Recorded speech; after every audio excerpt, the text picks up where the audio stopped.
എന്തൊരു ചൂടാണിവിടെ. ഭൂമി ചുട്ടുപൊള്ളുന്നു. തീവെയിലേറ്റ് ശരീരമാകെ നീറുന്നു. കൊടും ചൂടിൽ നിന്ന് രക്ഷപ്പെട്ടാലോ? നട്ടുച്ചയ്ക്ക് കോടമഞ്ഞ് പുതച്ച് തണുത്തു വിറച്ചാലോ? അതെ, കോടമഞ്ഞ് പുതച്ച് നിൽക്കുന്ന കൂൺബെഡുകൾ. മനസ്സും ശരീരവും ഒരുപോലെ തണുപ്പിക്കുന്ന ഹൃദ്യമായ കാഴ്ചകൾ. മഴക്കാടുലേതിന് സമാനമായ മോൾഡിൻ്റെ ഗന്ധവും ഏകാന്തതയുടെ ശാന്തിയും സമാധാനവും. വെള്ള പുതച്ച് നിൽക്കുന്ന മഞ്ഞുകട്ടകൾ അനുസ്മരിപ്പിക്കുന്ന കൂൺബെഡുകൾ.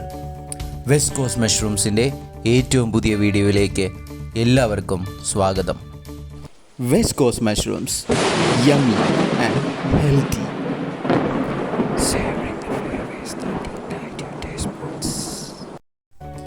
കേരളത്തിൽ അനുദിനം താപനില വർദ്ധിച്ചു വരുന്നു. കേരളത്തിൽ മാത്രമല്ല, ഭൂമി ഒട്ടാകെ ചുട്ടുപഴുക്കുകയാണ്. താറുമാറായ കാലാവസ്ഥ, വെള്ളപ്പൊക്കം വിതയ്ക്കുന്ന പേമാരികൾ, ഘോരവനങ്ങളെപ്പോലും ചാരമാക്കുന്ന കാട്ടുതീ വിതയ്ക്കുന്ന ചൂടേറിയ പകലുകൾ. ആഗോള താപനത്തിൻ്റെ ദൂഷ്യഫലങ്ങൾ നമ്മൾ അനുഭവിച്ചു കൊണ്ടിരിക്കുന്നു. ഇന്ന് ഡിസംബർ മാസത്തിൽ പോലും കേരളത്തിൽ കൊടും ചൂടാണ്. നമ്മുടെ കാലാവസ്ഥ ആകെ താറുമാറായി. കോടമഞ്ഞ് വിരിച്ച് തണുപ്പിച്ച് നിന്നിരുന്ന പല ഹിൽ സ്റ്റേഷനുകളും ഇന്ന് ചൂടേറ്റ് കരിയുകയാണ്. ഉച്ചയ്ക്ക് പൊന്മുടിയിൽ പോയാൽ വിയർത്ത് കുളിക്കുന്നു. ഇതെന്തു പറ്റി? കോടമഞ്ഞ് കാണാൻ പോലും ഭാഗ്യത്തിൻ്റെ കയ്യൊപ്പ് വേണമെന്ന്. കൂൺ ഷെഡിൽ കൂണിന് വളരാൻ അനുകൂലമായ സാഹചര്യങ്ങൾ ആധുനിക സാങ്കേതിക വിദ്യകൾ ഉപയോഗിച്ച് കൃത്രിമമായി സൃഷ്ടിക്കുന്നു. കൂണിന് വേണ്ട താപനില, ആർദ്രത എന്നിവ നിയന്ത്രിക്കുന്നത് വഴി വർഷം മുഴുവൻ ഒരേ രീതിയിൽ കൃഷി ചെയ്യാൻ സാധിക്കുന്നു. നിത്യജീവിതത്തിലെ തിരക്കുകളും സമ്മർദ്ദങ്ങളും മറന്ന് പ്രകൃതിയുടെ വന്യതയിലേക്ക് അലിഞ്ഞു ചേരുന്ന അനുഭൂതി നമുക്ക് ഒരു കൂൺ ഷെഡിനുള്ളിൽ അനുഭവിക്കാൻ സാധിക്കുന്നു.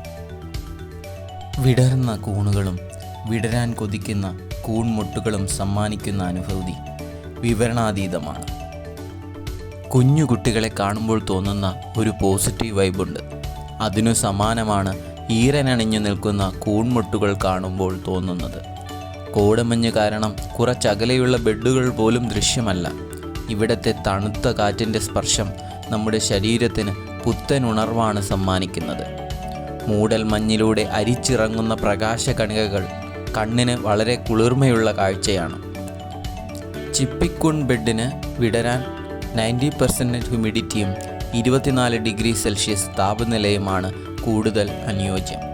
ഇവിടെ കൂൺ ഷെഡിനുള്ളിൽ ശരാശരി താപനില 24 ഡിഗ്രി സെൽഷ്യസും കൂടിയ താപനില 29 ഡിഗ്രി സെൽഷ്യസും ആണ്. താപനില കൂടുമ്പോൾ കൂൺ ബെഡുകളിൽ വാട്ടർ സ്പ്രേ ചെയ്യാറുണ്ട്. അതുപോലെ തറയിൽ വാട്ടർ ഫ്ലഡ് ചെയ്യുകയും ചെയ്യാറുണ്ട്. കൂൺ ഷെഡിൽ ആവശ്യത്തിന് ഓക്സിജൻ ലഭിക്കേണ്ടത് അനിവാര്യമാണ്. അതിനായി ഫോഴ്സ്ഡ് വെന്റിലേഷൻ സിസ്റ്റവും യൂസ് ചെയ്യുന്നുണ്ട്. കൂൺ ഷെഡിനുള്ളിലെ താപനിലയും ഹ്യൂമിഡിറ്റിയും മോണിറ്റർ ചെയ്യുകയും രേഖപ്പെടുത്തുകയും ചെയ്യാറുണ്ട്. കൂൺ ഉൽപ്പാദനത്തിലെ ഏറ്റക്കുറച്ചിലുകളെ സ്വാധീനിക്കുന്ന ഘടകങ്ങൾ തിരിച്ചറിയുന്നതിന് വേണ്ടിയാണ് ഇങ്ങനെ ചെയ്യുന്നത്. ഇത് പുത്തൻ സാങ്കേതികവിദ്യ ഉപയോഗിച്ച് നിർമ്മിച്ച കൂൺ ഷെഡാണ്. എന്നിരുന്നാലും കൃത്യമായ ഇടവേളകളിൽ താപനില, ആർദ്രത എന്നിവ പരിശോധിച്ച് ഉറപ്പുവരുത്തേണ്ടതുണ്ട്. ചില ബെഡുകളിൽ ആർദ്രത കുറവുള്ളതായി തോന്നുന്നുവെങ്കിൽ വാട്ടർ സ്പ്രേ ചെയ്തു കൊടുക്കാറുണ്ട്. ചെറിയ മുട്ടുകളിൽ വാട്ടർ സ്പ്രേ ചെയ്തു കൊടുക്കുന്നത് വളരെ നല്ലൊരു അനുഭൂതിയാണ് പ്രദാനം ചെയ്യുന്നത്. ചെറിയ കൂൺമുട്ടുകൾ വളരെ വേഗത്തിലാണ് വളരുന്നത്. ഓരോ അരമണിക്കൂറുകളിലും കൂൺ ബെഡുകൾ വലുതാകുന്നതായി അനുഭവിച്ചറിയാൻ സാധിക്കും. ചിലപ്പോൾ ഇന്ന് വിടരില്ല എന്ന് കരുതുന്ന മൊട്ടുകൾ പോലും വിടർന്ന് പന്തലിച്ച് നിൽക്കുന്നത് അനുഭവിച്ചിട്ടുണ്ട്. അത്രയും വേഗത്തിലാണ് കൂണിൻ്റെ വളർച്ച. വളരെ കൗതുകമുണർത്തുന്നതും ആസ്വാദ്യകരവുമാണ് കൂണുകളുടെ ലോകം. ഇന്ന് കേരളത്തിൽ ഏറ്റവും കൂടുതൽ കൃഷി ചെയ്തു വരുന്നത് ചിപ്പിക്കൂണാണ്. അതീവ രുചികരമാണ് ചിപ്പിക്കൂൺ കൊണ്ടുണ്ടാക്കുന്ന വിഭവങ്ങൾ. കൂൺ ഫ്രൈ, കൂൺ തീയൽ, കൂൺ റോസ്റ്റ്, കൂൺ മസാല, കൂൺ തോരൻ, കൂൺ അച്ചാർ, കൂൺ സൂപ്പ് തുടങ്ങി അനവധി വിഭവങ്ങൾ തയ്യാറാക്കാൻ അനുയോജ്യമായ കൂണാണ് ചിപ്പിക്കൂൺ. ചെറിയ കുട്ടികൾക്ക് പോലും ഇഷ്ടമാകുന്ന തരത്തിലുള്ളതാണ് ചിപ്പിക്കൂണിൻ്റെ രുചി. രുചി മാത്രമല്ല ചിപ്പിക്കൂണിനെ ആളുകൾക്ക് പ്രിയങ്കരമാക്കുന്ന കാര്യം, അതിലടങ്ങിയിരിക്കുന്ന ഔഷധ ഗുണങ്ങൾ ഒട്ടനവധിയാണ്. വിറ്റാമിൻ ഡി, ആൻറ്റി ഓക്സിഡൻസ് തുടങ്ങിയവയാൽ സമ്പുഷ്ടമാണ് ചിപ്പിക്കൂൺ. കൂടാതെ വെയ്റ്റ് മാനേജ്മെൻറ്റിനും ശരീരത്തിൻ്റെ മെറ്റബോളിക് റേറ്റ് കൂട്ടാനും ചിപ്പിക്കൂൺ സഹായിക്കുന്നു. പ്രമേഹം, ക്യാൻസർ മുതലായ രോഗങ്ങളെ ചെറുക്കാൻ ചിപ്പിക്കൂണിന് സാധിക്കുമെന്ന് പഠനങ്ങൾ പറയുന്നു. ധാരാളം ഫൈബർ അടങ്ങിയതും കലോറിക് വാല്യൂ വളരെ കുറവുള്ളതുമായ ഒരു പോഷക ഭക്ഷണമാണ് ചിപ്പിക്കൂൺ. ഇന്ന് കേരളത്തിൽ ചിപ്പിക്കൂണിന് പ്രിയം കൂടി വരുന്നുണ്ട്. ഒരുപാട് പുതിയ ആളുകൾ തങ്ങളുടെ ഭക്ഷണ രീതിയിൽ ചിപ്പിക്കൂണിനെ ഉൾപ്പെടുത്തിയിട്ടുണ്ട്. കൂൺ ഷെഡിനുള്ളിൽ ഒരു കസേരയിട്ട് കൂണുകളുടെ നടുവിലായിട്ടിരുന്നാൽ മനസ്സിനും ശരീരത്തിനും നല്ല ഉന്മേഷം അനുഭവപ്പെടാറുണ്ട്. ഭാവിയിൽ കൂൺ ഷെഡ് ഒരു ടൂറിസ്റ്റ് സ്പോട്ടായി രൂപപ്പെട്ടാലും അതിശയിക്കേണ്ടതില്ല. അത്രയ്ക്കും ഹൃദ്യമാണ് കൂൺ ഷെഡിലെ കാഴ്ചകൾ. പോസിറ്റീവ് വൈബ് തരുന്ന കൂൺ ഷെഡിലേക്ക് ചെല്ലുന്നത് പലപ്പോഴും മനസ്സിന് വല്ലാത്ത സന്തോഷം പ്രദാനം ചെയ്യുന്നു. കൂൺ ബെഡുകൾ പരിശോധിക്കുന്നത് വളരെ പ്രധാനമാണ്. കൂണിനെ ബാധിക്കുന്ന ട്രൈക്കോഡെർമ, അസ്പെർജിലസ് തുടങ്ങിയ കളക്കുമിളകളെയും ബാക്ടീരിയൽ രോഗങ്ങളെയും കണ്ടെത്തി രോഗം ബാധിച്ച ബാഗുകൾ ഒഴിവാക്കുന്നത് നല്ലതാണ്. രോഗം ബാധിച്ച ബെഡുകൾ മറ്റു ബെഡുകളിലേക്കും രോഗം പടർത്താൻ സാധ്യതയുള്ളതിനാലാണ് ഇങ്ങനെ ചെയ്യുന്നത്. കൂണിന് ആവശ്യമായ അളവിൽ മാത്രമേ വെള്ളം സ്പ്രേ ചെയ്യാൻ പാടുള്ളൂ. കൂടുതൽ വെള്ളം സ്പ്രേ ചെയ്താൽ ബെഡുകൾ അഴുകാനും വിടർന്ന കൂണുകളുടെ ഷെൽഫ് ലൈഫ് കുറയ്ക്കാനും കാരണമായി തീരും. വിളവെടുത്ത് കഴിഞ്ഞ ഉടൻ വെള്ളം സ്പ്രേ ചെയ്യുന്നതാണ് ഏറ്റവും നല്ലത്. കൂടാതെ കൂൺ ഷെഡിനുള്ളിൽ ഏറ്റവും കൂടുതൽ താപനിലയുള്ളപ്പോൾ വെള്ളം സ്പ്രേ ചെയ്യുന്നതും നല്ലൊരു മാതൃകയാണ്. കൂൺമുട്ടുകളിൽ വെള്ളം സ്പ്രേ ചെയ്യുന്നത് നല്ലതാണ്. കൂടുതൽ വേഗത്തിൽ കൂൺമുട്ടുകൾ വളരുവാൻ ഇത് സഹായിക്കുന്നു.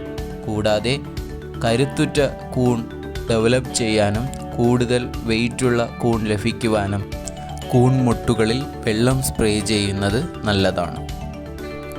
ലെയർ മെത്തേഡിൽ ഇട്ട ബാഗുകളാണിവ. ഇതിൽ വെള്ള വളയങ്ങൾ പോലെ മൈസീലിയം വളരുന്നത് കാണാൻ സാധിക്കും. കൂടുതൽ ബാഗുകൾ വയ്ക്കുന്നത് ബെഡിനുള്ളിൽ CO2 ലെവൽ കൂട്ടും. അതുകൊണ്ട് CO2 ഓക്സിജൻ റേഷ്യോ ഹെൽത്തിയായി നിലനിർത്തേണ്ടത് വളരെ പ്രധാനമാണ്. പലപ്പോഴും എക്സോസ്റ്റ് ഫാനിൻ്റെ പുറത്തുള്ള സ്ക്രീനിൽ കൂണിൻ്റെ സ്പോർ അടിഞ്ഞുകൂടി വായുസഞ്ചാരത്തെ തടസ്സപ്പെടുത്തുന്നത് കണ്ടിട്ടുണ്ട്. എക്സോസ്റ്റ് ഫാനിൻ്റെ എയർ സ്വീപ്പ് മോണിറ്റർ ചെയ്യേണ്ടത് അതുകൊണ്ട് പ്രധാനമാണ്.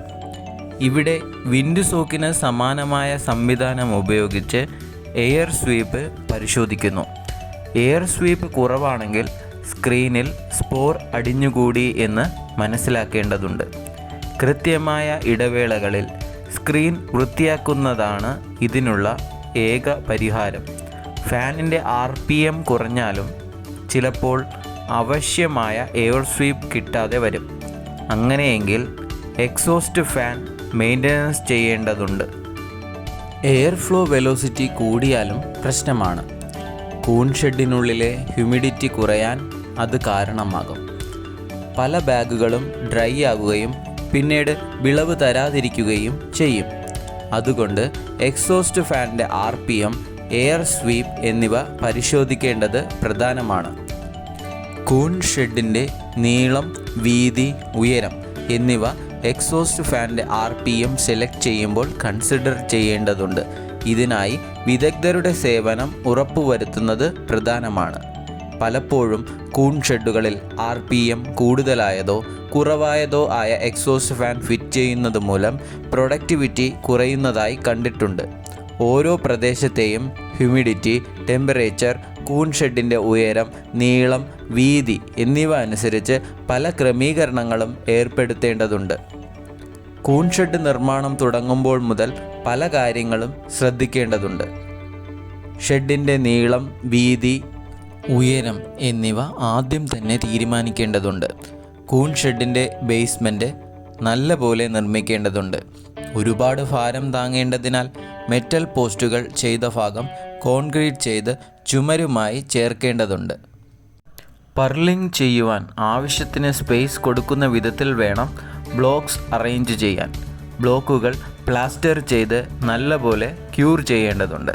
മെറ്റൽ പോസ്റ്റും ബേസ്മെൻറ്റ് ബ്ലോക്സും ഒറ്റ യൂണിറ്റായി നിന്നാലേ കൂൺ ഷെഡിന് വേണ്ട സ്റ്റെബിലിറ്റി ഉറപ്പുവരുത്താനാകൂ.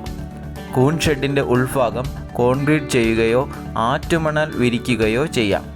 ആറ്റുമണൽ വിരിക്കുന്നത് താപനില കുറയ്ക്കുവാൻ സഹായകമാണ്. അതുപോലെ ഉയർന്ന ആർദ്രത സൃഷ്ടിക്കാൻ ആറ്റുമണലിൻ്റെ പൊറോസിറ്റി സഹായകമാണ്. പക്ഷേ മണ്ണിര, പ്രാണിശല്യം എന്നിവ ഒഴിവാക്കാനാകില്ല. അതുകൊണ്ട് കോൺക്രീറ്റ് ചെയ്യുന്നതാണ് കൂടുതൽ നല്ലത്. എന്നാലും കോൺക്രീറ്റ് ചെയ്യുന്നതിന് ചില ഡിസ്അഡ്വാൻറ്റേജസ് ഉണ്ട്. കൂടിയ ചിലവ്, ഉയർന്ന താപനില എന്നിവ കോൺക്രീറ്റിൻ്റെ ഡിസ്അഡ്വാൻറ്റേജസ് ആണ്.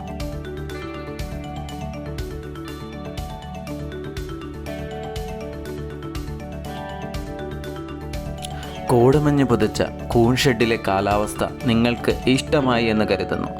തുടർന്നും ഇതുപോലുള്ള വീഡിയോകൾ നിങ്ങൾക്ക് നോട്ടിഫിക്കേഷനായി ലഭിക്കുവാൻ ഈ ചാനൽ സബ്സ്ക്രൈബ് ചെയ്യുക. നിങ്ങൾക്ക് ഈ വീഡിയോ ഇഷ്ടമായെങ്കിൽ ലൈക്ക് ബട്ടൺ ഹിറ്റ് ചെയ്യുക. Thank you for watching our channel. Have a nice day.